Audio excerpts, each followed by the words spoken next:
شوف واش ممكن نقدروا نحضروا النوتيلا بدون زيت وبدون سكر. راه ممكن، لان كاين بعض المكونات اللي كنستعملوا في المالح نقدروا حتى هي نستعملوها في الحلو.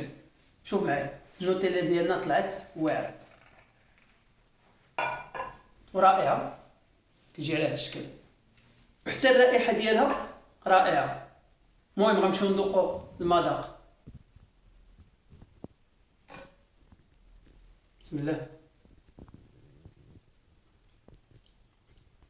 شوكولا داكشي رائع. شوف معايا لي المكونات ديالنا، اظن انها موجوده في كل منزل. اول حاجه غادي ناخذ الشوكولا والحمص زائد الحليب. غير هو الحمص ضروري نرقدوه ونسلقوه، يعني نطيبوه.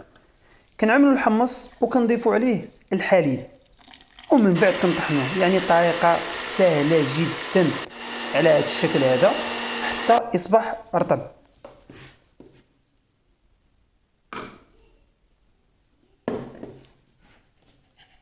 من بعد غادي نذوبوا الشوكولا ونضيفوها على الخليط الاول ونخلطوه مزيان.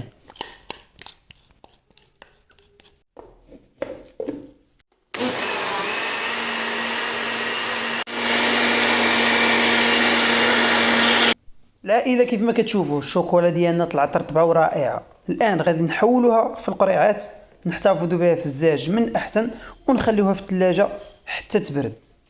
وحتى اللي بغى يعمر بها بعض انواع الحلويات فانتم لكم الاختيار، او اللي بغى يضيف عليها شي منسم عملوا اللي عجبكم. المهم هي الطريقه والفكره فهي جد رائعه. عائله غنقول لكم الصحه والراحه والسلام عليكم. كيف ما كتشوفوا النوتيلا ديالنا راه ملي كتبرد كتجبن، كتجي رائعه. وما نساوش ان الحمص كتوجد فيه واحد الماده بحال الجيلاتين كتحتفظ لنا على هذه المواد اللي غتقدر تبقى مده طويله.